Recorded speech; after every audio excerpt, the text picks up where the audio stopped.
guys, this is Lovely with LoveliEsteem, and welcome back to the Healing Through Conversations podcast. I appreciate you guys coming back. Today, I get to talk to a mother, entrepreneur, wife, sister, girlfriend, woman of color, somebody who is trailblazing for her family. Her name is Miss Vinita Parekh. Miss Vinita Parekh. She gonna fix her name for me because I looked it up on Google. You should never look your last name up on Google because they pronounce it. And they was trying to tell me what the phonetics were. I was like, baby, I just need my Maryland accent to be able to speak the language so I can get it out. We're going to speak to Miss Vinita Parekh. I hope I said her name right. If I didn't, we're going to correct it by the end of this podcast. I promise you that. She's going to talk to us about her landscape, what she's gone through to become a business owner, and how she's navigating the world, creating spaces. Move, get out the way, get out the way, get out the way. Go enjoy the podcast. I'll see you guys later. Bye. And welcome to LoveliEsteem. I'm Lovely, the auntie you always wanted, the sister girlfriend you didn't know you needed, honey. You got to have self-love to have self-esteem. And here we know that God don't make no junk. So we're going to sit down, talk about it, and see how we can fix it, baby. Let's do it. Hey guys, this is Lovely with LoveliEsteem, and welcome to the Healing Through Conversations podcast. I think that you ever have an instant connection with someone. So one, I didn't even ask you to pronounce your name for me. So my name is Vinita. So Okay. if you so it's a V, not a B. So if you can say Vinita, replace the B with the V. So it's Vinita, and my last name is Parekh. I've been practicing your name all day. I kept saying Vinita, Vinita, Vinita because it's a song called Bonita, Bonita, Bonita. Got it. Yes, so you got it right. So it's Vinita. Miss Vinita, we had a conversation like 2-3 weeks ago. Yes, I think about a month ago. Yeah, 3 weeks ago. About 3 weeks ago. Yep. And we talked for almost an hour. We had such a instant connection. And it was like so very organic. Like by the time we were off the phone, she was outside having a drink, just sitting on the back porch, relaxing, trying to get herself together. I had come in the house and started eating. It was just a really good, genuine conversation. And I was like, okay, this is going to be a good podcast because we have a lot of things that are connected and things that are different, but the differences just make us stronger mates to be able to have conversations. And I love that. So Miss Vinita, have a conversation with us. How are you? Tell us about yourself. Yes, thank you first for having me on this lovely podcast. It's such a pleasure to be here this evening. A little bit about myself. I was born and raised in India, and I grew up in a big joint family. Little did I imagine in the little city that I grew up in, it would make me move to a different country. So it's been about 22 years that the US is home. This is home, and India is home as well because I have a lot of my family back there. And I live in the beautiful state of Michigan, and we are surrounded with the Great Lakes. I came here, went back to school, and the entire journey started just like any immigrant who moves to a different country. I came with 6 bags and a kid and my son, who was about 3 years old, and a pocket full of dreams, because you're coming to a land of opportunities, and about $120 in my pocket. And then they say the rest is history. So it's been quite a journey. It's been an interesting one, and never did I imagine being part of this entrepreneurial community where I get to meet fabulous women that are all there to support each other. So yeah, it's been quite a ride, and I am grateful and I'm thankful to God for all the blessings that I've been showered with. Yes. I love it. I love it. And I love that when we spoke previously, you had such a wonderful light and fight in you. Like you felt blessed, but you knew that you had work to do. Like and I think that that's any entrepreneur, right? Like we know that we have this big dream, we know we want to have, and sometimes we want to have it all. And at some point you realize you can't have it all, but you can try to work it out a little bit, you know, and you were talking about being a business owner and a mom and a wife and trying to really establish your space as we get older. We like want to make sure that we're keeping our spaces sacred. And I love that conversation that we had. Absolutely. For sure. I think as a woman, we wear many hats, as you mentioned. So the different hats that you wear, I think we're very good at handling in the sense, and even if we're not good at it, we somehow create that there's innate energy that we have where we know it'll be okay, and it's okay. I know I didn't do it right, and I think tomorrow I'll get up and work on this and I'll get better each day. So we're constantly pushing ourselves. We're pushing the boundaries. We're pushing to get things done. We're pushing, okay, you've got to study, telling my son it's important for your future. And being an entrepreneur is never easy because they say you can be a manager where somebody tells you what to do. But being an entrepreneur, you're sitting in that chair and you've got to figure this out. How am I going to figure this out? And sometimes you don't have answers for it. And that's when you become part of these groups where you have like-minded people or similar shared problems that you can get some feedback from them and try. I'm sorry about that. No problem. Trust me. The dog barking, the husband talking. It's a lot happening on my side. I know. So it's definitely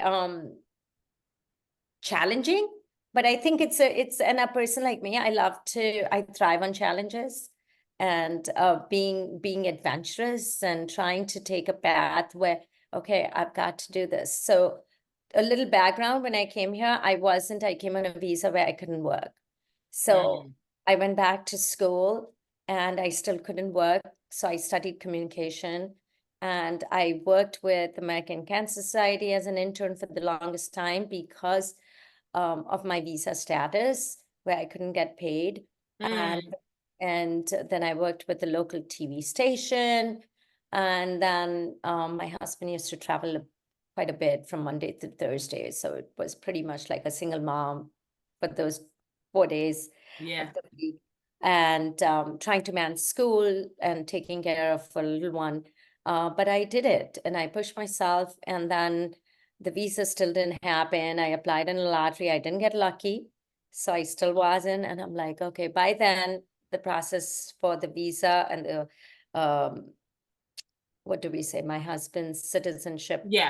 Test. And that's when my love has always been teaching. And little did I know they say that along this journey, you meet wonderful people who carry you. And I was so blessed to have this professor of mine, Dr. Griffin. I still call her that. And she tells me, why can't you call me Danielle? And it's too late. It's too late. can change.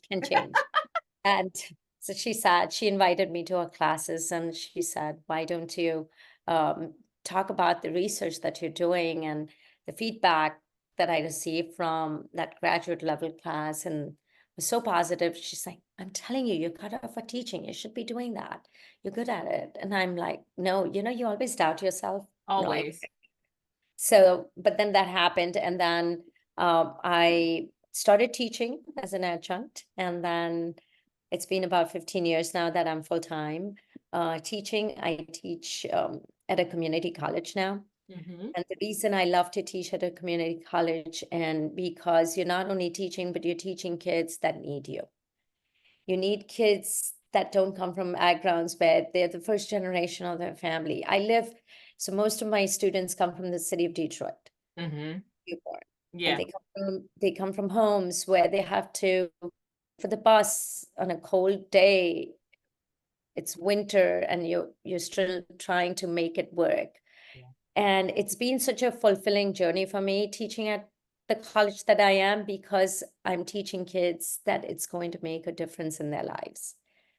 So teaching is something which I love because I enjoy working with students.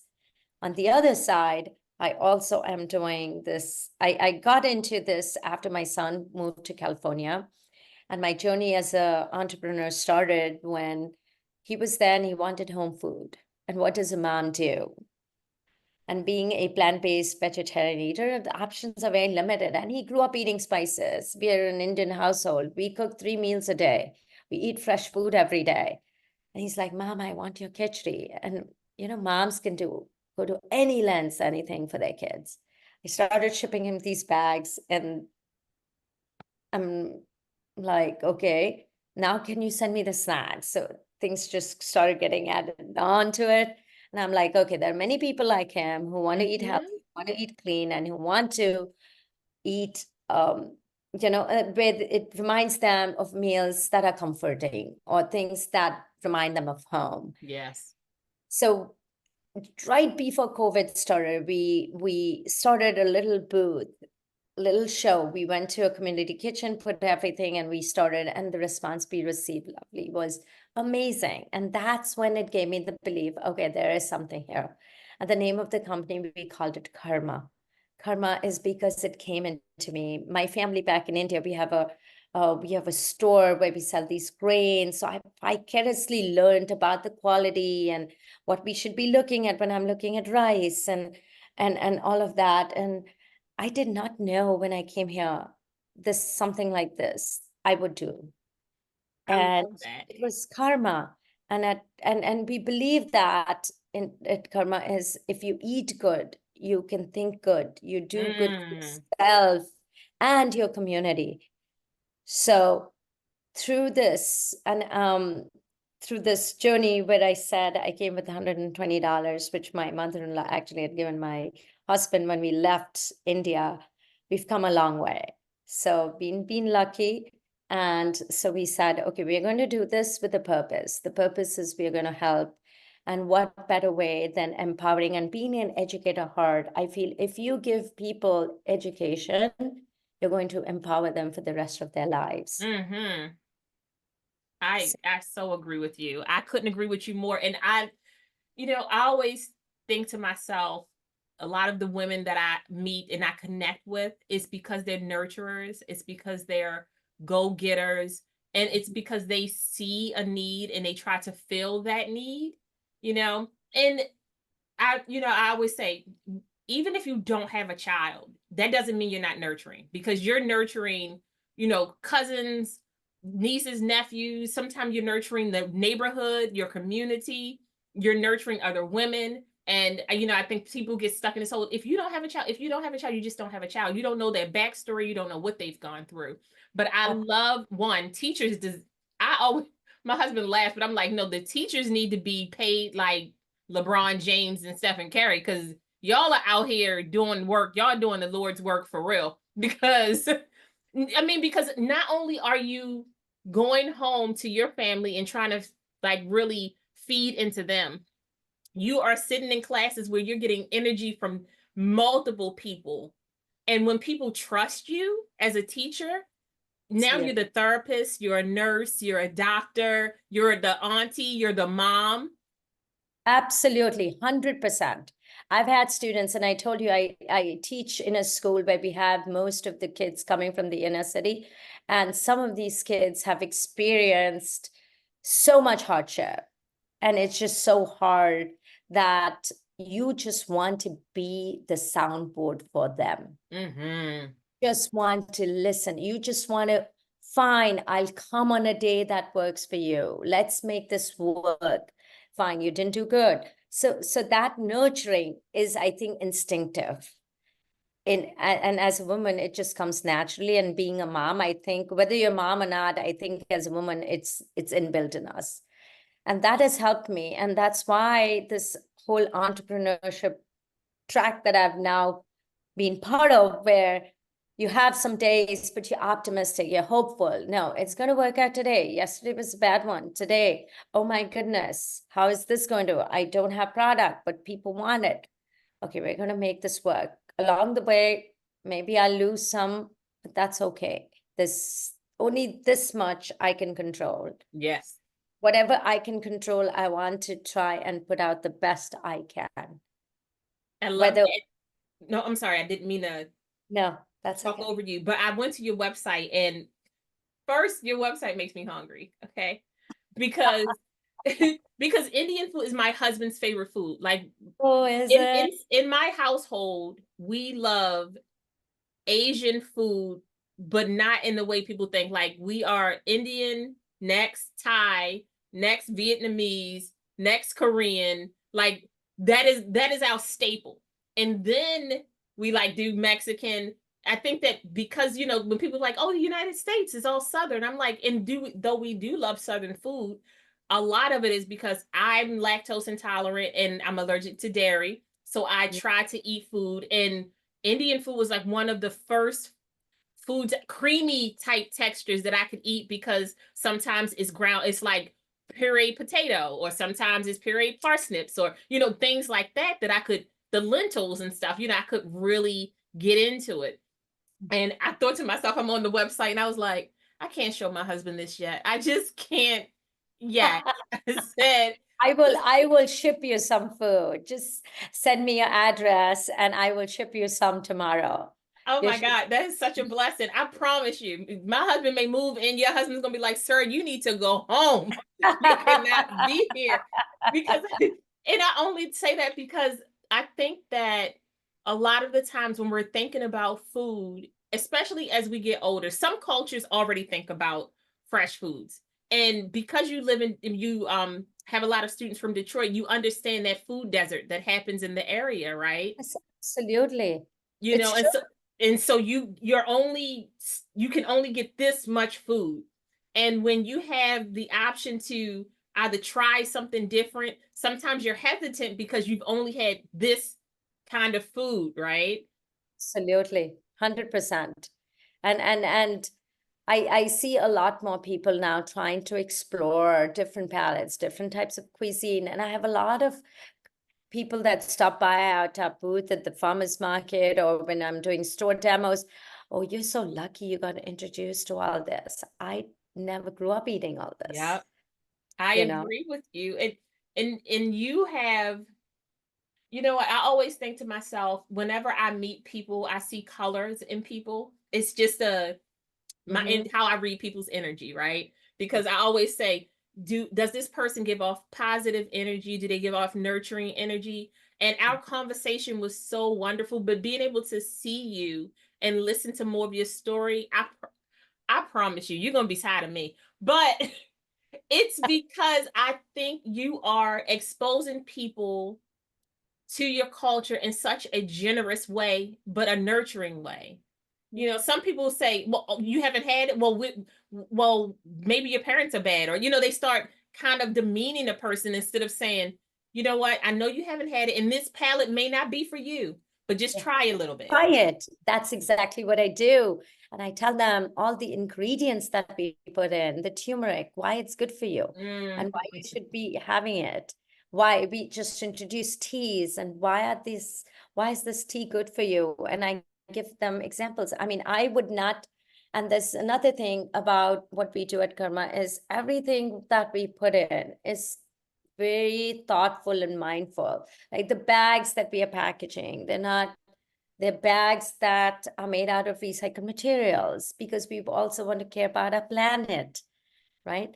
Everything that we are doing in Karma, whatever funds we raise and whatever money, whatever we're making, we are helping kids get an education. I know I don't talk about that, the giving aspect, because my husband says, I don't want people to take pity or or people feeling, oh, I need to buy this because they're doing this. If they buy it, he likes to keep it at the background. But Yeah. I have a friend who runs a nonprofit, and then we have animal sanctuary here in Michigan and one in Houston that we support. Just So stop. You just want me to, okay, we're friends. I get it. I got it. Like, we're good. You don't have to keep telling me. But no, honest to goodness, one, I don't agree with your husband. I think that people would really they would support you because they believe in you. yeah, Because when your heart is so pure and open, when you are introducing people to not just good food for your body, but for your soul, right? because I think that what I've learned, especially in like South Asian cooking, a lot of the ingredients that you put in the food is because it reacts, and it's like a reaction. If you put this with this, it works better. This If you will put go this back. with this, you digest your food better, which is you're thinking about not only the mind, but the body. Absolutely, 100%. There's a reason why all these ingredients are put in, because your body needs it and it's good for your body. 100%. And I don't know how it was crafted, but I think recipes have been handed down for generations together, and that's how you do it. And I think the old-fashioned ways where you learned it from your grandma, you learned it from your mom, and now you have it. And back in the day, growing up, we didn't have YouTube videos, and we didn't have all that, all those resources. So it's basically just entrenched in your memory. And as you go along, you try to make that your own in your own way. Yes. But it's still got that recipe that was passed down to you. You're So so right. And you try to make it like grandma, and then you realize at some point, grandma had a different arm. She just had a different, she shook something a little bit different. Maybe grandma didn't tell me that one seasoning that she put in. And then mom was like, well, she showed me it one time, so I'm going to try to remember. And then you yeah. get to it and you're like, you know what? I'm just going to add extra garlic and maybe extra sprig. We need some turmeric. No, paprika. We need smoked paprika, people. Like, you're just trying to figure it out. Make your own after. Yes, yes, absolutely. But food is a way that reminds us of who we are and where we come from, and it's just good, as you mentioned, for your soul. Yeah, it's a great reminder. And for my son, me sending those bags to him when he was in California studying was a good reminder of home And a and hug. that sense of security. Mm-hmm. That is important, Yes. especially when you're away. Okay, there's a sense of security that I have someone who still cares, even though you're across different coasts. Yeah. And I'm That, sure his friends were like, tell your mom, send some more, blah, blah, blah. Because yes. that's Yes. always what happens when you start to, especially when you're in college, you're like, whose mom can cook? Well, is she sending more food? Because we need, and honestly, because college is such a exploratory time where you're learning about you get to be with people that you would never see, and it's like entrepreneur, right? We would never really get to see each other, but being able to be entrepreneurs, be women entrepreneurs, working in the same space. Because yes, you may be doing retail for food and I'm doing mental health, but your food is helping someone's mental health. It's helping somebody, Absolutely. you know what I Right. mean? And I love that because those are like when we're looking for bridges, everybody's always looking for how to be different, but sometimes you need those connections. Absolutely. Oh my God, that's such a beautiful way you put it in.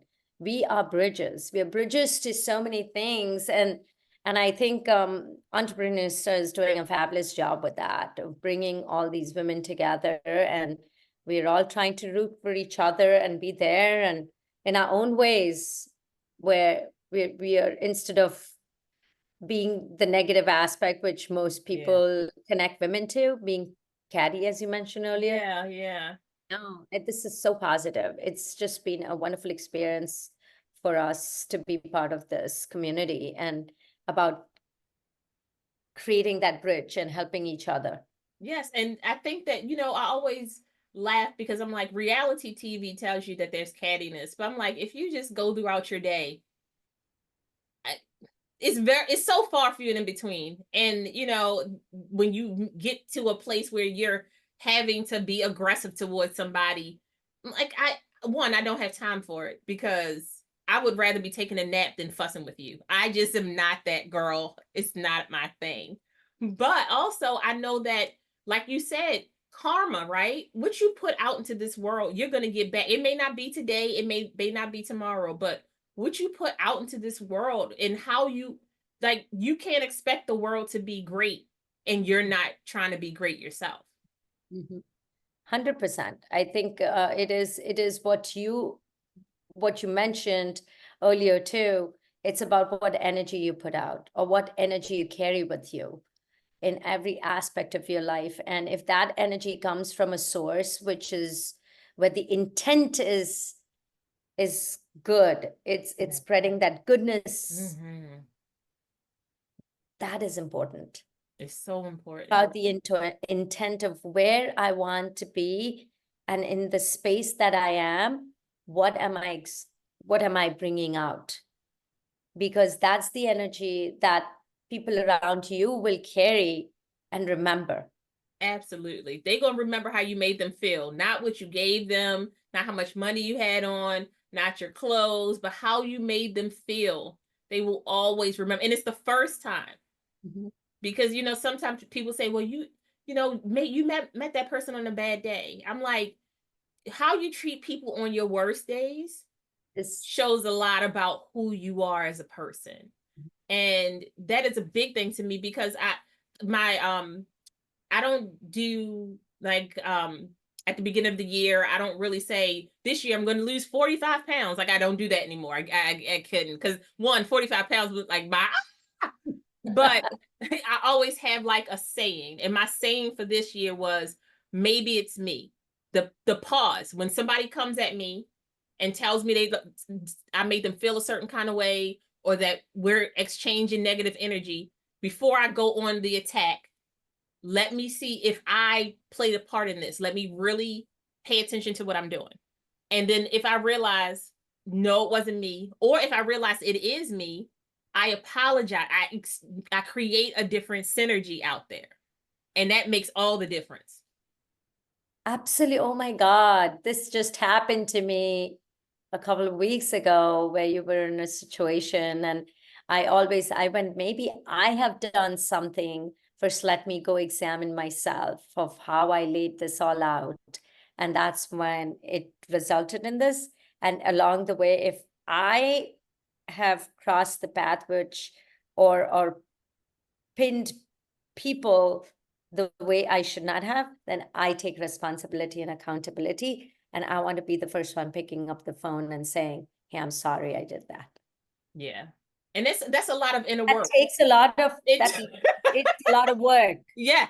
It's a lot of work. You've got to keep that ego aside. You've got to rise above that and admit to yourself before you admit it to the world. And that was my big thing. Maybe it's me.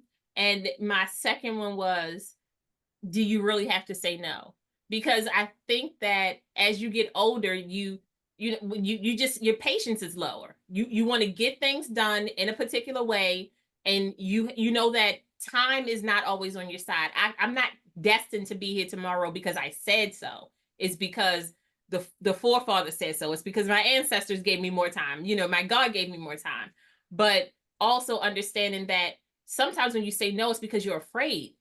And I'm like, okay, if I say yes, what's the worst thing that could happen? You could enjoy yourself, right? The worst thing that could happen is that you enjoy yourself, or you could leave, because that's the great part of being in a society right now. We're just going right now, where you get to say, no, I don't want to participate. This isn't the space that I thought it was, you know? 100%. I have so many thoughts to what you just said. Oh, you get it out. We're gonna get it out. Yeah. No, it is so true to what you said, because I have this habit of never saying no to anybody. I will stretch myself to such a degree that I will do it. And that is a problem. Yes. Learning and being an entrepreneur, it is even more difficult. Learning the art of saying no. Yes. Is hard. It's very hard, but you learn it. Trust me, you got to learn it. And I still am not so good at it, because I like to go do it. But then it takes a toll on your mental and your body. Your body. Yeah. And as you said, as you get older, you don't have that bandwidth. Yes. It's just a weaker frequency, because you're like, what? Oh, sorry, not you. I apologize. I'm going to go outside for a little bit, get some fresh air. I'll be back in a few minutes, because I stretched myself, and now I'm making you pay for me stretching myself. Right. Absolutely. Yeah, and I think that, and it's boundaries, right? And some of that is cultural. We know that in our cultures, a lot of it, you don't say no. If No. mom asks you for something, you do it. Auntie Yeah. asks you for something, you do it. Like you don't know. They be like, what do you mean no? And you thinking to yourself, no? That was a question mark, no. And it turns from no to yeah, No. Yeah, you I'll know? do it. Yes, and I think that some of that it plays a part in it because you have to you have to preserve yourself. You can't pass these recipes down if you're run down and there's nothing left of you because then you won't enjoy what you're creating and because you're creating from such a authentic warm space, you Mhm. don't want to become bitter in that space, Absolutely. you Right. know? But culturally, saying no is a new thing. It's a new thing. Yeah. And I think, and that's what my son has actually taught me. He's like, ma'am, you can only do so much. And when you do, and if you don't take care of yourself, whether it's physically or mentally, you are not going to be able to take care of anyone around you.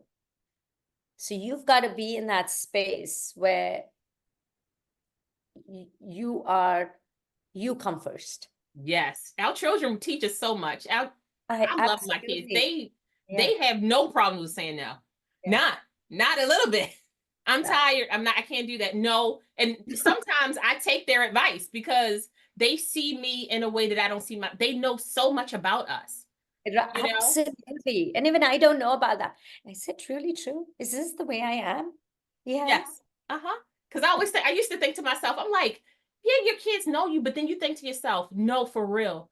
I still say 10 months because we really are pregnant that long, but that amount of time they're in your body, they've experienced every emotion that you have. When you're scared, when you're sad, all of those hormones are going into their body, coming out of their body. So when they are here, they're looking at you like they're just a second you. They're just I know you so well. I can tell when your hormones change. I know you, but I can't express that because I don't know how to express that. So when they Hmm. say, "Mommy, are you sad?" and you're like, "No, baby, I'm good," but you're lying to them. They're looking at you like No, you're lying. 100%. Right. And my son's away, but just talking to him on the phone, he knows where my mental space is and how I'm feeling. It's like, why are you low today? What's happening? Tell me. And we're lying. I'm good. You're lying.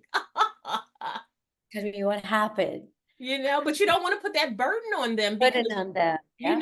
but I think sometimes they want you to trust them to help you navigate some of this. And him going to college, I'm sure some of the classes he's taken and some of the things that he's learning, he's like, Mom, but we can make this better. We can streamline this. We can do these different things. And you're like, but I'm old school. Absolutely. Actually, Yeah. he graduated college now, and now he works in New York. And now, when we talk about work and, oh, this is the way I think would be a better idea. I think this is the approach. I don't think you should be looking at so many different things within your business. Focus on one channel and maybe perfect that. And that's a good scope for now versus trying to expand too fast and failing. And Yes. he gives these worldly advice, and I'm suddenly sitting there and wondering, when did this growing up all happen?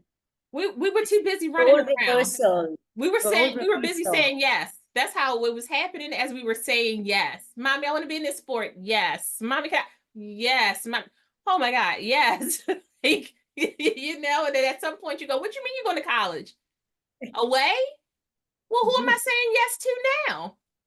Like, I guess I'm saying yes to your dad. Nope, psych. I'm not. I'm not saying yes to him. He's going to deal with the same woman. That's where he's going to get. But I love that. And I love that you have such a great open communication with your son because I think with our children, from how we grew up, they have a very different way of communicating and they're so spot on, bullseye. God, I'm like, that's rude. I think that I would call that rude at times. He's saying, no, mom, that's real. And you're like, the real is hurting my feelings. Like the real is hurting my feelings. 100%, 100%. You are so spot on. It's like, because you're not used to, you've never heard that before. And they show you the mirror. And that's Yes. the mirror I don't want to accept at times. And It, You're so right. That mirror is, and I tell people all the time when, I used to think to myself, because I have a super close relationship with my mom now, but I didn't always have such a close relationship because we grew up together. My mother had me when she was 18, and at 8, we look at our kids now and could not even imagine them going through the life that we went through. We're like, you would not make it through that, even though they would, because you do what you have to do. But Right. getting to a space as an adult where you can talk to your adult child and have these deep conversations and be vulnerable enough with them Right. to let them tell us, like, hey, I know you and I don't want you to stretch yourself out. Like, sometimes I think that the lack of communication is sometimes in the delivery, but what they really mean is, I don't want you to burn out and not be here with me. Like, I Right. need you to still be here, and Yes. I want you to feed these people, but what about me? Right. Right. Right. 100%. So You're so right. Yeah, it's an interesting role as a woman that we go through and we experience each day. And I feel each day is so much of learning that happens, the packing, unpacking, and the unhidden baggage that we carry of our lives from the Mhm. time we were raised to, all the experiences and all the people that you've encountered through this journey. And it's not easy. It's not easy. It's not easy. And I think that when you and I spoke and you were saying how you had to not only adjust to coming to a new country, a new culture, new Mhm, community, mhm, and also trying to not feel isolated because there's not that many of you here. Like mhm, when you're in the area and sometimes you start looking around, you're trying to find your community, some way that you can connect and mhm. still feel like there's a part of home with you, Yeah, yeah, and I thought that was so very honest of you to say, when a lot of people like, I just came to the United States and put my head down and I made it. And I'm like, but what about how it played a part of your mental health? What did you have to go through to really get here so that young yeah. It people don't feel wasn't like that? easy. It wasn't easy. It definitely wasn't easy. Now that I have to go back, um, it was living on a very, very tight budget. It was about, we didn't have a car. We had a car which was given to us by my sister. We were so lucky that we came when my sister-in-law also lived in the same city. So Mhm. that was that little community that, okay, I know someone here, but we had to still make it all on our own. I Mhm. could work initially. Um, at that time when we came, preschool had to be paid for. Oh, It wow. wasn't free. And then I had to go to school. So going to a restaurant was a luxury. I'd not been to Starbucks for how many years? Maybe 8 years, 9 years. I couldn't afford $5. Anything about $5 was expensive for me. Mhm. Had to still save up money to go back to visit my family back in India. And when you have 3 people and the tickets it costs a fortune. And I couldn't see them. I mean, it was every 2 years we would go see them. Oh, yeah. That's hard. Yeah, right. And that time we didn't even have smartphones where we had FaceTime. We used to buy a calling card. Half the time it wouldn't work. I know. Eh, So I have only 20 minutes, and whatever you had to say, you had to say. And it used to be once a week kind of a call. And yeah, when I say we've come a long way, and things are different now, but those were issues, those were issues that Yeah. had to be dealt with. They're not easy. We had an apartment. We did have things to sit on slowly, one by one. I mean, you save, you earn, you save, you earn, and make things work. And and you've got to tell yourself and be positive all the time. And there could be times where you break down and like, I just want to go back. But you hang in there. Yeah, you Yeah. see the bigger picture, Yeah. and and you hope that the picture is going to be clearer the next day and clearer the next day. And you know, I think because I've always lived here, I always think to myself, when we talk about poverty and trying to make it, right? You're trying to break the ceiling. You're trying to get from this income level to like this income tier, then the next income tier. And it's not always easy because if you pay attention to everything that's happening around you, it will make you feel like a failure. You really have to narrow your point of view. You have to narrow your goals, and you have to kind of just hunker down, because the world's telling you, oh, you don't have that yet. Why? Well, you didn't do that yet. Why? Instead of being like, you're gonna get there.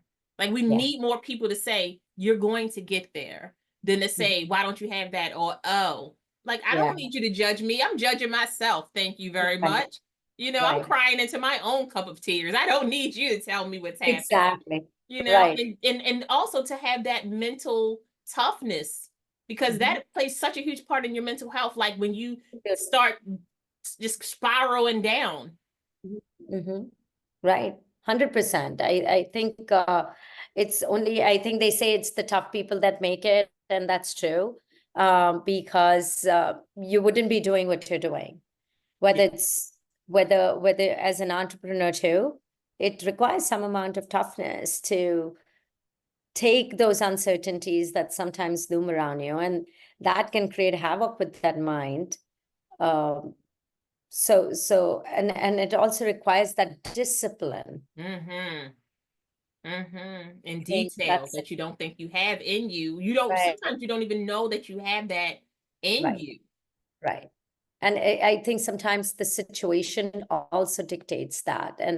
And sometimes it takes you there, where it teaches you that. I so agree. It feels like it just chokes you up. You're like, but I don't want to do it. And I always think, like, how your son said, Mom, I need to feel connected to home, right? And you said, okay, well, let me figure out how to get this food to you. And then your brain said, oh, well, if my son needs to be connected to home, wants to feel connected to home, right? Because you make the assumption that because a person doesn't look like you, that they've never lived in a particular place, or that their favorite thing can't be this thing. It's like, talking about mental health, especially in the Black community, is a new thing. It is very new. And I know it's very new in the people of color spaces and brown spaces as well. We never talk about that.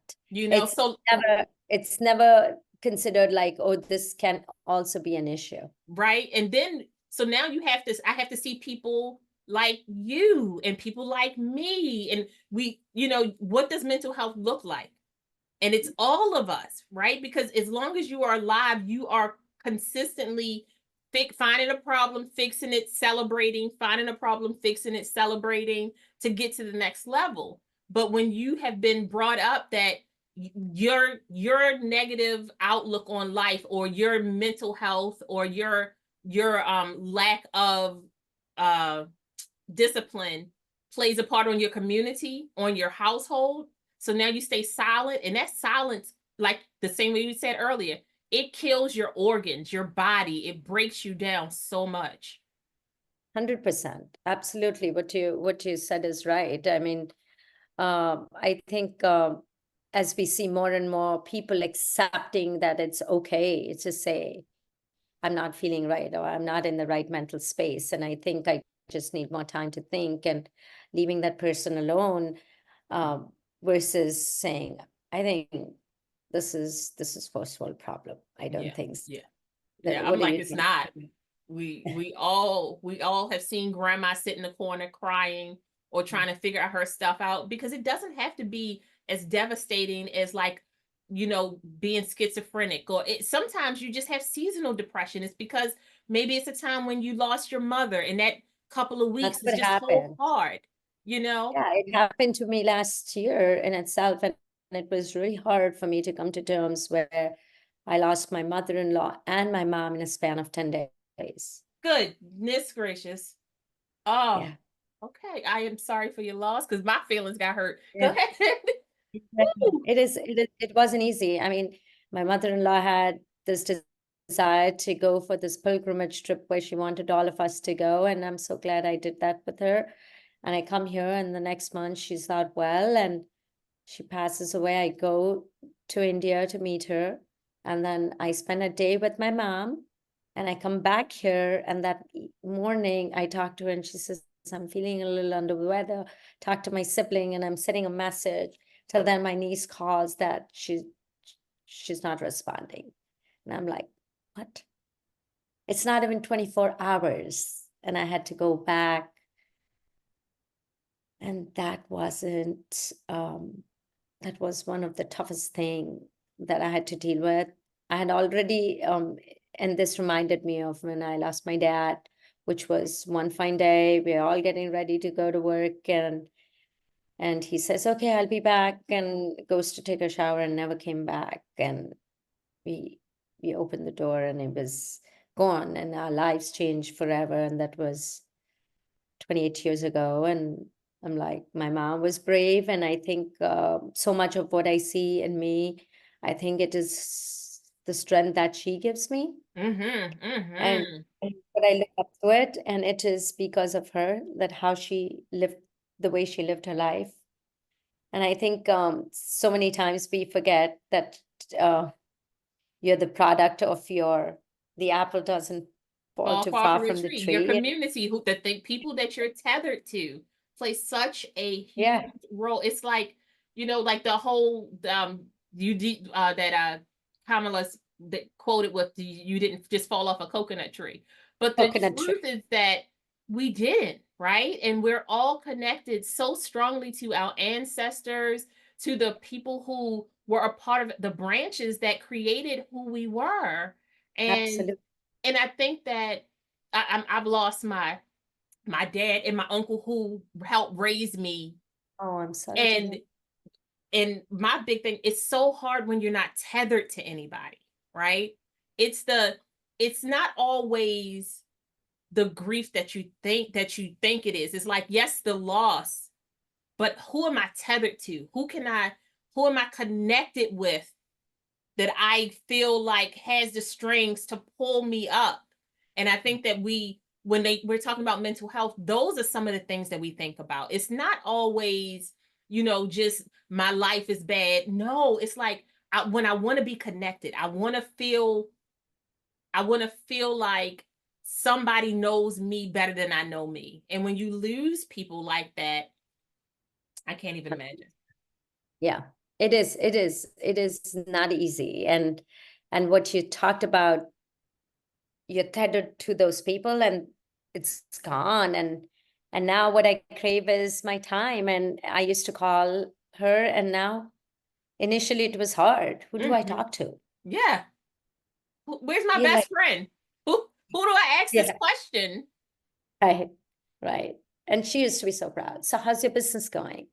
Oh, and she would want to know. And now no one's, I mean, you have your siblings, but it's It's still not that mom. anchor. It's that anchor, that Yes. anchor that Yes. holds you. That's not there. Yes. And I think that when we talk about first world problems, all of us, when we lose somebody, no matter where you are, it's a reason why we all cry. There's a reason why we all mourn. There's a reason why, you know, you have those moments of darkness that bother you, right? And you're allowed to have those moments, but I think that culturally, that suck it up. You're gonna have to get better. You're gonna Push have it to pull out. up by your bootstrap. It's like, no, give me a moment, because I've spent 30 years, 40 years, 50 years of my life with this person connected to me. I knew I had a home no matter where I went in this world. And now that Mhm, home is vacant, and I don't mhm. know how to not want to go home. Right. Yeah. Absolutely. I mean, it's adjusting to a new normal now. Mm-hmm. It's a new world, a completely different world, because now you are the leader of the world. I know. And I don't even know if I'm ready to lead that in many ways. Right? But you've got to tell yourself and imagine that person who's not there, how they would have done it. And Yeah. then you try and create these scenarios in your brain, and you think this is the right thing. Right. And I think there's something, that force within, that dictates and and emits that energy. That I think this is the right thing. Yeah. And I think they still whisper to us. They still, I always think to myself, whenever we lose somebody, you're already pre-programmed with some of the answers that they've given you. Like, you don't know that you were having a conversation about this particular thing, like deja vu. You don't know. And then one day you just sit straight up and you're like, remember I was having a conversation with mom about blah, blah, blah, and she told me this thing. And now you're like, now you're thinking to yourself, either she knew something I didn't know, or it was just a message that I didn't know I needed that needed to be planted in there. Yeah, 100%. Yeah. So I just think that, one, she is absolutely proud of you 100%. And I think that some of with the relationship that you and your son have is words that she's sending to him to make sure that you stay well. Like, she's like, I need you to calm your stress down too. Like, you need to calm 100%. Because like you said, we're women of color. You're always trying to do twice as much, 3 times as much, 4 times as much. To constantly prove yourself. And constantly. I'm like, sometimes I don't try sometimes, because I'm like, I know you couldn't do this. I mean, it's not even trying to be facetious or to have my ego step in. It's just that I know how hard I've worked to do this thing. And I'm going to celebrate that part, because if I never celebrate anything, then I won't acknowledge it. I used to never celebrate it. When I started this, I was always hesitant, always, I felt, I don't know if I'm doing the right thing, always second guessing myself, and never felt, I don't even know why I'm doing this. All these questions would come to my brain, and I'm like, and there came a moment, I think I'm like, no. And it was my family that made me realize, no, not everybody does this. No, I tell people all the time. You could be sitting and doing nothing, but you're taking the time to do something that you think is important, and that's a step in itself. That's a step in itself. Just remember, most entrepreneurs don't make it past 2 years. If you make it to 5, you are in the top 3%. Really? That's the statistics are crazy, because you can create a job for yourself, which is what some entrepreneurs do. You wind up keep working, or you create a business where eventually it's going to be feasible for somebody else to step in, so that you're not doing it. And that takes, somewhere between 3 to 5 years. But like, if you're still putting in your hard work, you're still believing in yourself, it's time for you to start celebrating, baby. Because you said before COVID, that is a long time. You're going 5 years. Like, you really are. Yeah. So it's like, be proud of yourself. And I'm like, when COVID came, I'm like, the first few days I was disappointed. I'm like, why? Now we're just starting. But you know what? Now I go back and think that gave us time to nurture this. Yes. To think through this. Gave us time to think about all the things that we need to put in order for us to carry forward, from a brown paper bag, which didn't even have a proper logo, which I was printing on a print, to thinking about packaging, thinking about marketing, thinking about going to stores, setting up an e-commerce platform. How do we do it? And I would not have been able to do this without the support of my husband, who's been an equal participant in where I'm today. I mean, I think I'm one of those people who's extremely lucky to have someone who supports me through whatever crazy ideas that I have. Look, you have to bless them. I was talking earlier, my husband and I, we've been together since we were 13 and 14. Okay. Oh, wow. And I'm 48 and he's 47. He always says, remember to tell people I'm 7 months younger than you. Congratulations, sir. But it's one of those things where when you start this journey together, you have the one that's corporate, and then you have the entrepreneur, the dreamer. And then sometimes you reverse it, and this person is dreaming and this person is trying to be corporate, and so that you can give each other a little yin and yang as you're working through this. But to have somebody who truly sees you and understands and pushes you when you need it and pulls back when you don't, it's like you can't even put that into like increments of value. You just can't. No, you can't. 100%. I mean, it's an equal participant in lifting the load. And that is what's needed in this whole world, because we need Absolutely. equal participants lifting the load every Lifting day. 100%. And I think I would not have been able to do this for someone with a job that I love and I'm still not ready to give up, is be there for my students, to being an entrepreneur, which gives me so much joy into what I'm giving out. And now I have customers that message me and say that this is making such a big difference in their health, in their lives. And I'm like, every time, there are moments when you're like, oh, I don't even know. I don't know if I And should an email continue. comes in. Ding! Oh, okay. And there it rejuvenates you and it creates this sense of meaning and purpose in your life, why you're doing this. It just reconfigures it for you, because as an entrepreneur, sometimes it's just so much that Yes. you're dealing with, that I think when you get that one email in your inbox that says the difference this is making. I had one customer and I have that message in the chat box saying, I have to hide this from my family. We were low on production. We had a list of customers, and our product was stuck in the customs and they weren't passing. And I'm like, what is happening? There's something which I can control. Yep. And then you have patient customers waiting, and I've been emailing them. And then this customer says, I'm on my last bag. If you could give me when I'm going to be Be realistic, because I want to hide it from my family. I'm like, okay. You said, okay, I'm gonna fight. I'm gonna keep fighting. Don't worry about it. Like, let me Yeah. call customers back and figure out what's Right. going And on. I'm like, okay, you know what? I'm doing everything within my strength, with every bone, every inch of that brain and mind to get this through. And so when you see these customers coming back to you, or when you're seeing a customer who's going through cancer and they think that this product is making such a big difference, and they are the motivator for us to come up with new flavors and new palettes which they can consume. I think that's such a big win in itself, and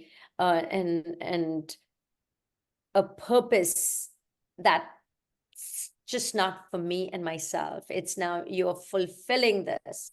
Yes, and you're This is opening, you're meaning for creating people. a family, you're creating a community, It's another community, family outside of yourself. right? And that's when I any order that I get, I write a personal letter to every customer. I sit and do that, and the last line will always, welcome to the karma family. And that is what it is. You're a family to me, and this I'm means a part so of the much to family us. now, is what I'm telling you.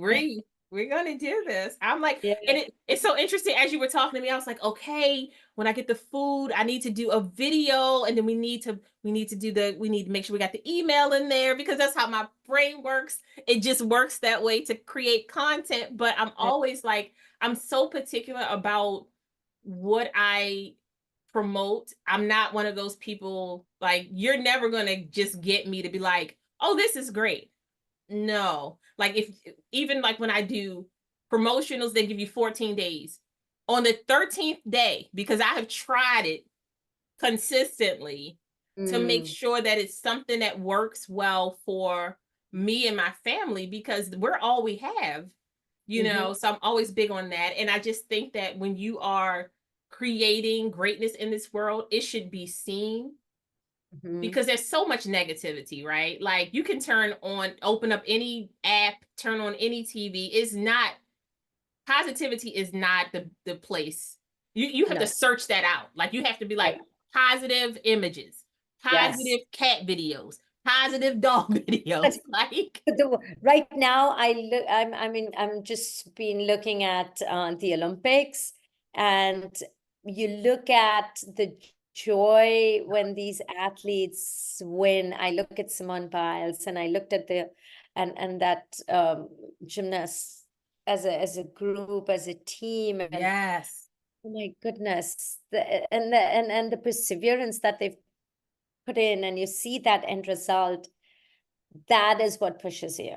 Yes, and Because I love to see sometimes when they give their backstory of the struggles that they faced, it's you're like, it's so wild. It's so yeah, wild. But I love to see people who win get super excited about winning. yeah, Instead of being like, "Oh, I won." It's like, yes, no, they're like, I'm like, please stop before you hurt your ankle because do you have yeah, to do you have to participate again? Like, right, let us know what's right, happening. absolutely. And to think of Simone Biles, I remember last Olympics, she said, "I'm not competing. I'm just mentally not there," and that requires a lot of courage to do what you do Oh my gosh, at she that was level. at that level, the strength Yes, personified to back up, and but also to realize back off. that I'm giving my team a better chance. Because Yes, if I'm not at if I'm supposed to be the leader and right, I'm not well, how do I think it's going to affect my team? right.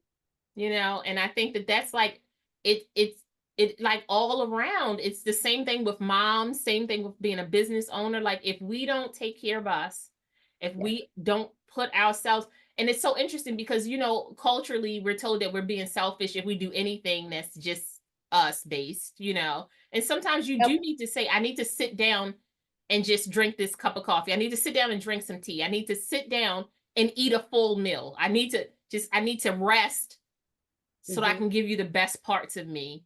And it's Mm-hmm. hard. I know that. I know it's hard, Mm-hmm. but it's necessary and it's not selfish to do that.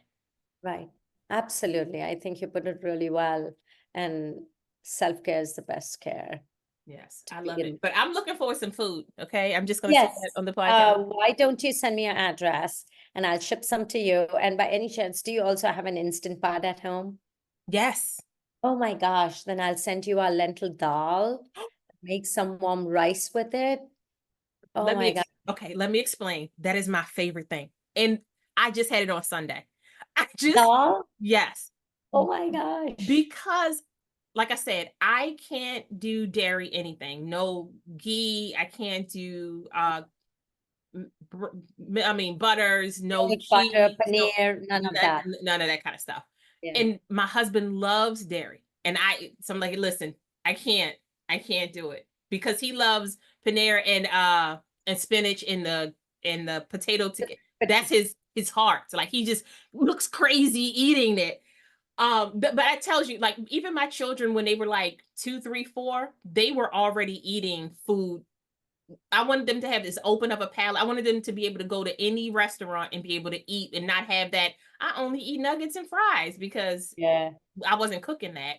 But it's something about lentils that the creaminess makes me feel like I'm having dairy.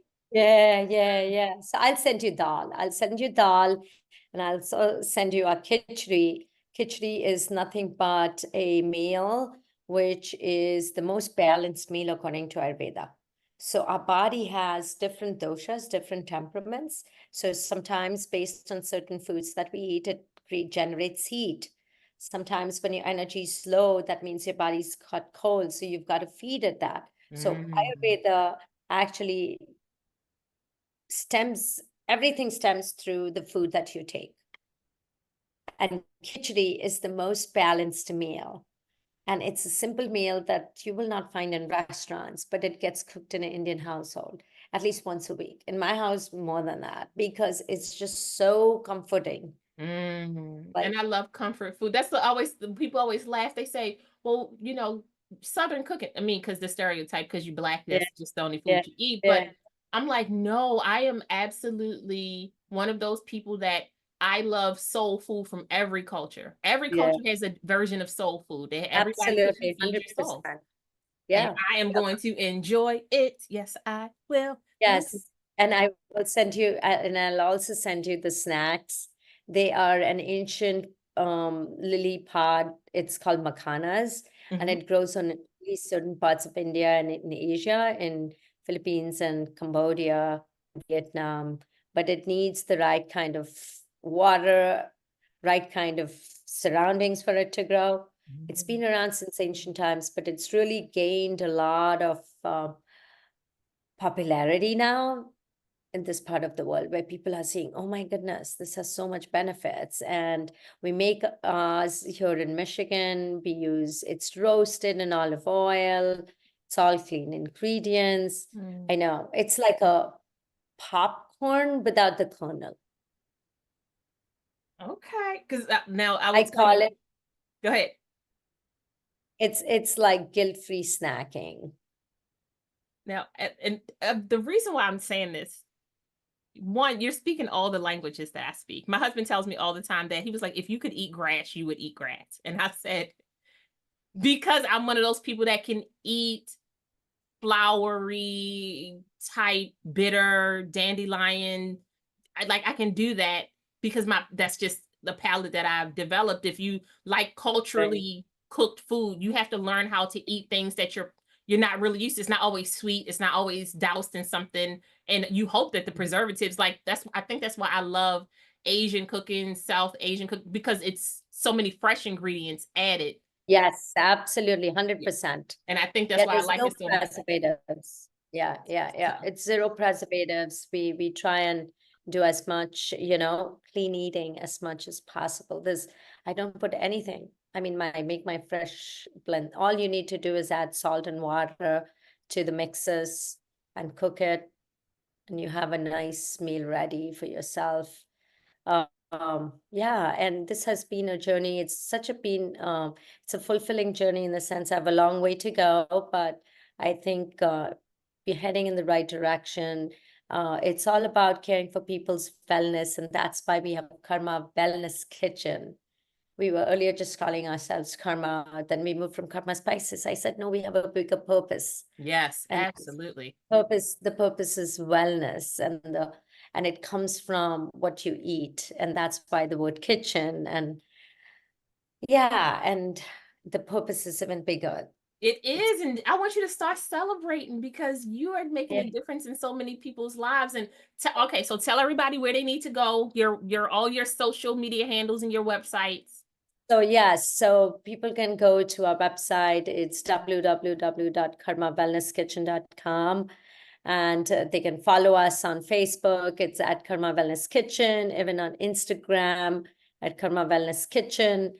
I mean, I wish I could say I post every day, but I try and do some stories here and there. But as an entrepreneur, that's a place that I need Privilege. That's to a be. privilege. That's a privilege Right, to get to that space. right. So Just yeah, post the food. Just post pictures of the food because we food. will drool over it. That's what we're gonna do. Yes, so we really want people to follow us and see and check out. And if they have questions, and if there's something that people want me to do, maybe a workshop on just spices or on the food that we're making, I would love to put something together and do that for the community. Oh my gosh, Yes, that would be absolutely. wonderful to educate people on Yeah. why this food is working well for their Yes. body.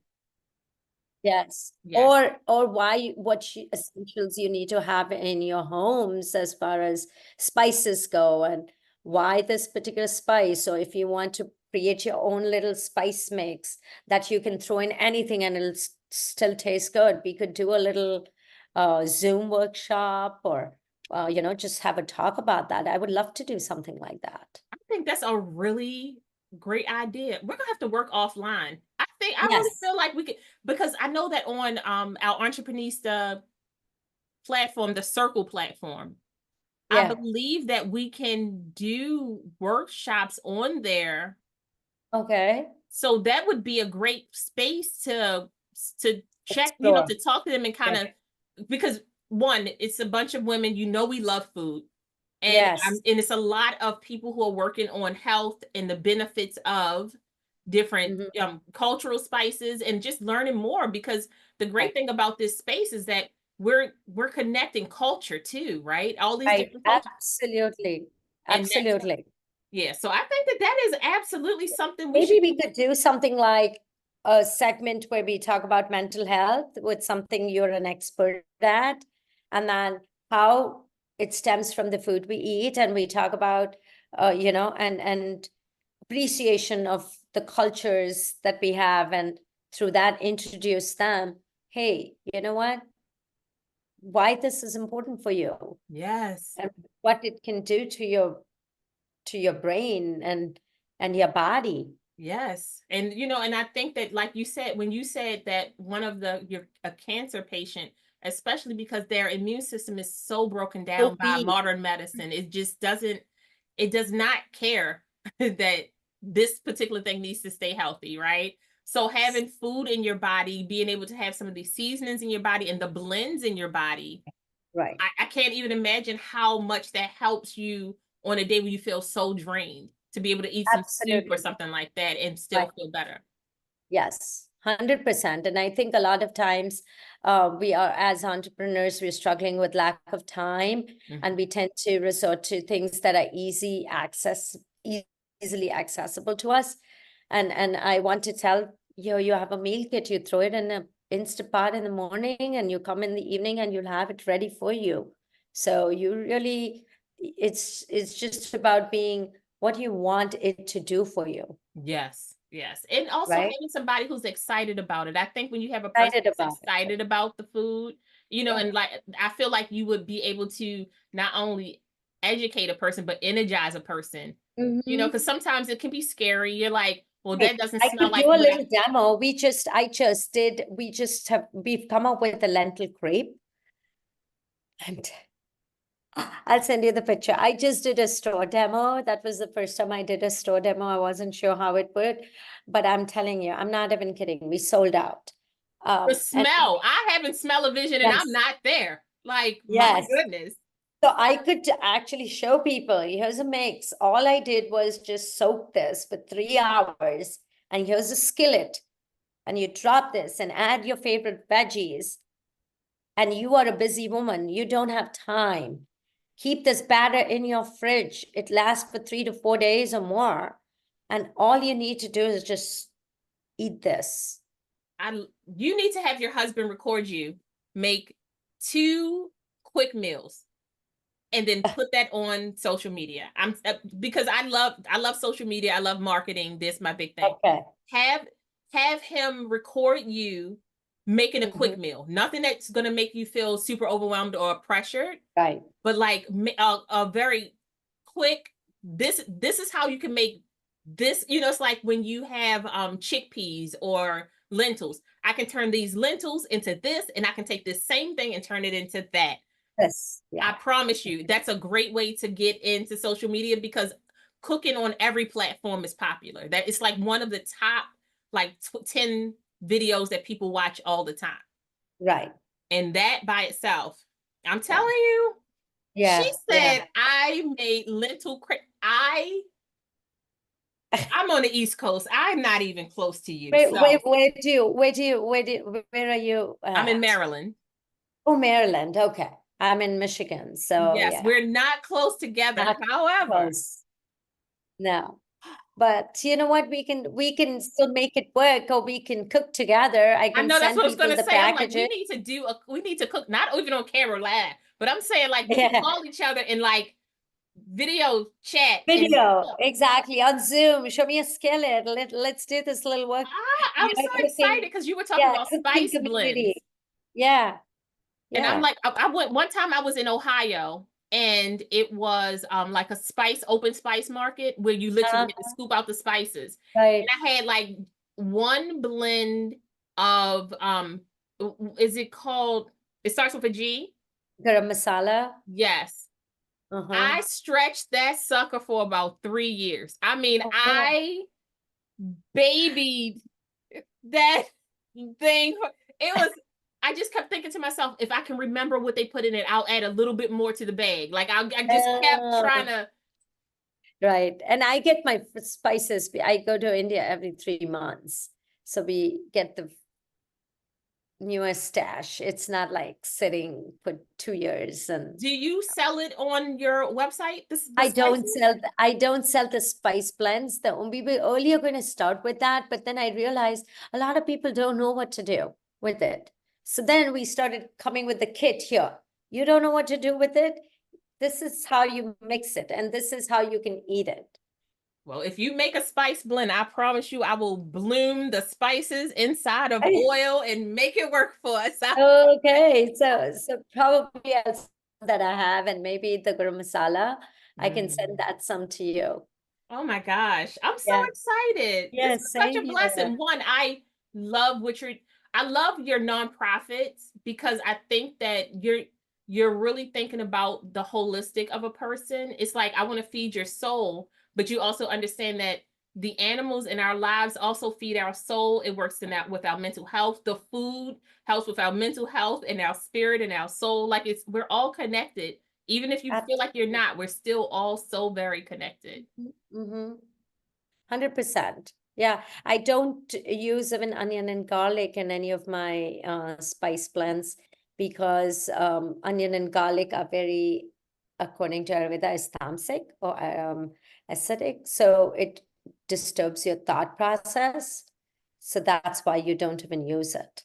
Mm. Okay. Okay. I'm getting educated. Because garlic Yeah. and onions, that's my They jam. say Garlic, it's good for your body, but when it comes to, it makes you an angry person. it has not made me angry. I get happy. I'm one of those people who get extra onions on Extra. everything. Like you might not want to smell my breath. You may not want to smell Yeah, my breath. That and yeah, garlic. That and yeah, garlic. yeah. But I also Usually know but I according also to, know, that's yeah, but I'm like, but it's also working on yourself. It's real, yeah. it's being very present. How do I feel? What am I working good with? What Mhm. acidity is bothering me? Right. Can I figure this thing out? And everything is subjective to each individual, but really, like you said, doing your research, figuring out what works best for you. What Yes. absolutely. And if you feel you want to add that, go ahead and do it. Yeah. Yeah, but I'm not. I'm gonna just be trying your recipe first before I do anything new. I'm gonna try your Yes. recipe first because that Yeah. Instapot downstairs is gonna get worked out. I love and I'm like one of those people that when you walk into a space and the food smells good, Uh, ah, yes, I know what it is. it just makes me happy. But Yeah, it does. I thank you so much for being on the podcast. Oh, yeah. I just adore you. We went over our time, actually. We're good. The conversation was so good we didn't even notice. Right. And I read your email very carefully, and you said we will go with the flow, and these are just these questions, but we could just decide, and that's And what just happened. And I don't know yes. how it happened, but But you still answered so many of the questions and we talked about so many of the things because I think that sometimes I always do the agenda because it gives you a chance to think about things and to like, oh, I really want to talk about because sometimes you get off of a podcast or you stop talking, you're like, I didn't talk about. okay. Yeah, Yeah. yeah. But I'm like, I like to talk. So, organically, Yes. here we go. We're going to get this out and do what we need to do. And Yes. I enjoyed our first conversation so much. I really looked forward to this conversation. I was like, we're going to do good. We're going to do good together because Right. Absolutely. we both want to see people do well. We want to see people live a healthy life, but not healthy just physically, mentally. It's so important to Mhm. know that those two things are together. 100%. And I think, and that's why we are doing what we are doing, whether um, working with people with mental problems and issues and being an advocate for mental health, or trying to work its way through food.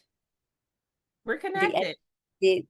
the end goal is helping people around us and feel good and happy about themselves, because if we have this happy people, we create a happy world and a happy space for all of us to coexist and grow.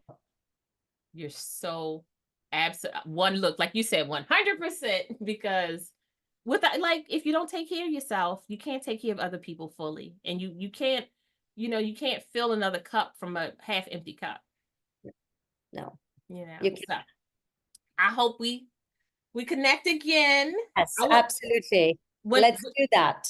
I really do. I really want us to work and see if we can do a little workshop together through Mhm. Entreprenista, I feel like they would be very open to that because that's the space that Absolutely. they're creating.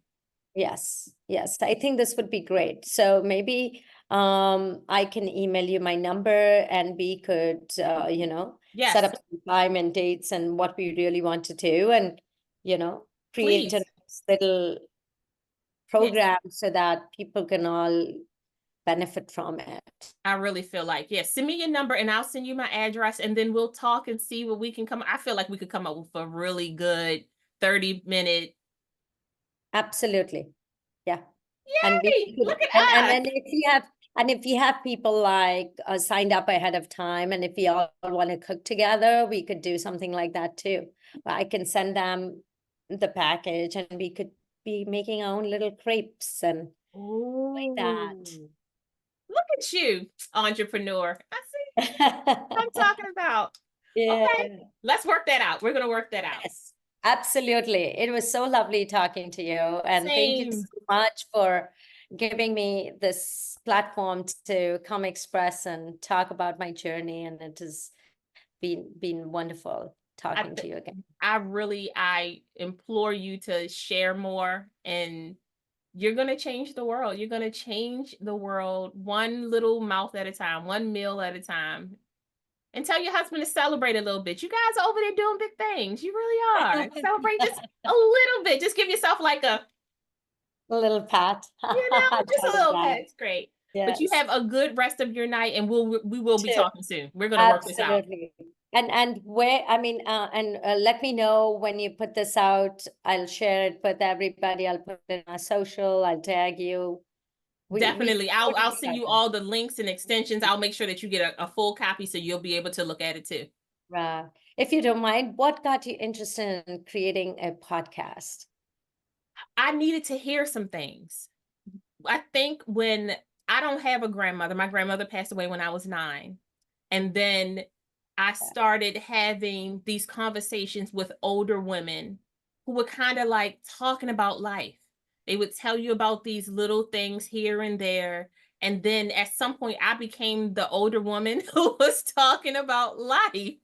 And I thought to myself, when I was 20, what would I wanted to have a conversation about? Right? Because I didn't hear about perimenopause until I was 40. I didn't even know it existed, right?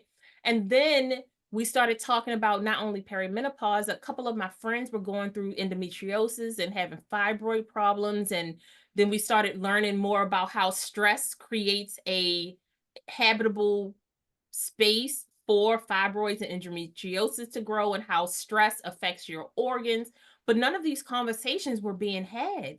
And I said, well, if we have more conversations with more people who look like us and don't look like us, then we heal faster. We start Mhm. bridging the gap, right? This bridge that used to be this big, now we can stand on it this close together and help each other heal. The conversation heals. It makes you feel less alone.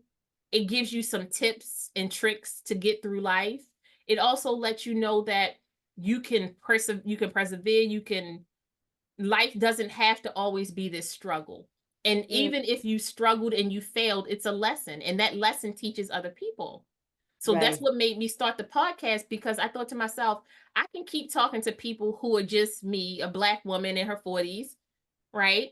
And we just keep feeding each other the same story back and forth in a different version.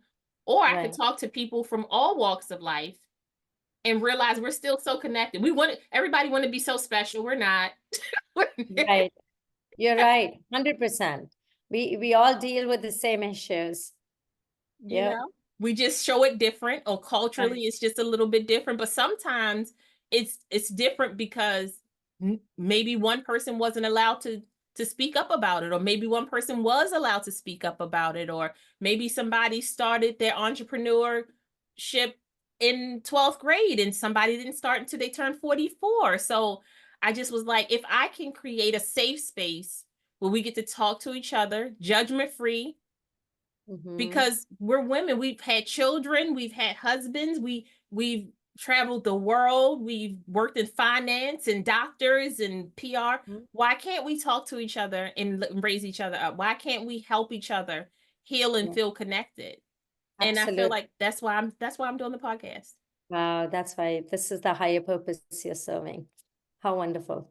And God told me to. Let me forget before he told me to. And I had a dream and it said, this is what we're going to do. And the one thing that I don't do is ignore that. That's the, whatever I'm supposed to do, that's the one voice I don't disobey. And sometimes I want to. I really want to. I want to be like, I'm scared. I can't do that. And I don't do that. Wow. Yeah. Wow. No, and I think God, they say, chooses the people who he knows, or God knows who can handle it. Yes. And I always tell people, I say, God doesn't tell ha-ha jokes. He tells like punchlines. And I don't want to be a part of a punchline. So let me go do what he said so I can not be a part of the ha-ha. But it has enabled me to have some super honest, very beautiful, connective conversations with people that I would not have ever been able to talk to. And we connect so well. And it's been an honor to do this, even when I'm afraid, even when I don't feel adequate, even when I feel like this isn't the space I'm supposed to be in, all the things, I still do it. And then in the end, when I go to bed, I'm like, oh, that was a good one. And it's all soul. It's all heart.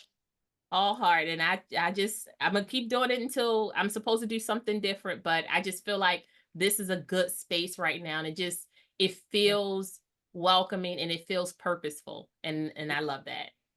Wow, what a wonderful, wonderful way to end this, and the purpose that you're serving. This is amazing. I Amazing. love it. Okay. Sounds Bye, good. sweetheart. Thank you so Bye. much. I'll talk You to you too. soon. Absolutely. Let's do it. Thanks. Oh, bye-bye. Bye.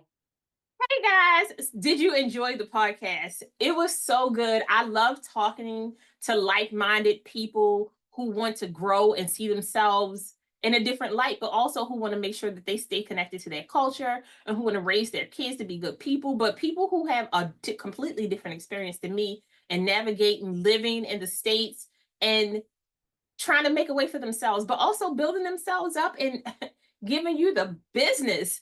Again, if you guys like the podcast, please like, subscribe, follow, send a pigeon. I told y'all, whatever it takes. We're trying to build a great community. And we believe what, guys? Being able to articulate your feelings, wants, needs, and desires is the best way to advocate for yourself and the people that you love. And I love me some people, especially on a Tuesday at 4:00, but by 4:05, I'm done. Yes, I am. Bye. Thank you so much for joining us. We hope you found some healing, connection, and joy. Until next time, bye, loves.